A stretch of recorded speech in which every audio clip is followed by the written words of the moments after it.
Sermon on Psalm 143, 8 verse. Let the morning bring me word of your unfailing love, for I have put my trust in you. Show me the way I should go, for to you I entrust my life. Psalm 140 Introduction. Dear brothers and sisters, today we reflect on a beautiful and deeply meaningful prayer from the book of Psalms. In this verse, David cries out to God in a time of distress. His words reveal three important spiritual truths. One, a desire to experience God's love daily. Two, a heart that trusts in God. Three, a request for divine guidance. This verse is not just a prayer of David, it is a model prayer for our daily life.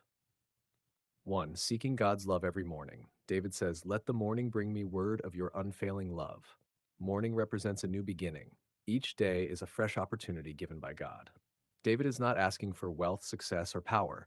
He is asking to experience God's love. This teaches us an important lesson. Before we start our day, we must seek God. Many people begin their day with worry, mobile phones, or work pressure, but David reminds us to begin with God's presence. When we start our day with God's love, our mind becomes peaceful, our decisions become wise, our heart becomes strong. God's love is unfailing. It never changes, never ends, and never disappoints. Trusting God completely. David continues, "For I have put my trust in you." Trust is the foundation of our relationship with God. To trust God means believing even when we do not understand, waiting patiently even when answers are delayed, remaining faithful even in difficult times. David was facing trouble, yet he chose to trust God instead of fearing his circumstances. In our lives also, when problems come, do we panic or pray? When we are confused, do we trust ourselves or God? True faith is shown when we trust God in uncertain situations. 3. Asking God for direction.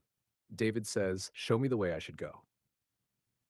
Life is full of decisions, small and big. Without God's guidance, we can easily choose the wrong path. This prayer shows humility. David admits that he does not know everything. He depends on God to lead him. Today, many people rely only on their own wisdom, but the Bible teaches us that God sees the future, we do not.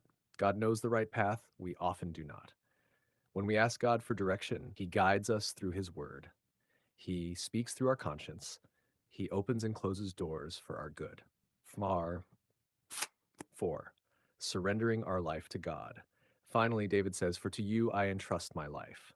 This is complete surrender. David is saying, "Lord, my life is in your hands." This is not easy. Many people want control over everything, their future, their plans, their success. But true peace comes only when we surrender to God. When we give our life to God, He takes responsibility for us, He protects us, He leads us in the best way. Surrender is not weakness, it is the greatest act of faith. Conclusion. Psalm 143:8 teaches us a powerful daily prayer. Start your day seeking God's love, trust Him in every situation, ask Him to guide your steps, surrender your life completely to Him. If we live like this, our life will be full of peace, purpose, and direction. Illustration, example story. Let me conclude with a simple example. A small child was walking with his father through a crowded market. The child did not know the way, and there were many dangers around.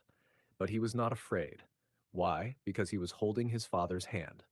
At one point, the father said, "Hold my hand tightly." But the child replied, "No, you hold my hand." The father smiled and held the child's hand firmly. The difference is important. When the child holds the father's hand, he might let go. But when the father holds the child's hand, he will never let go. In the same way, when we entrust our life to God, He holds us securely. Final message. Let this be your daily prayer. Lord, fill my morning with your love. Help me to trust you, guide my path, and I surrender my life into your hands. Amen.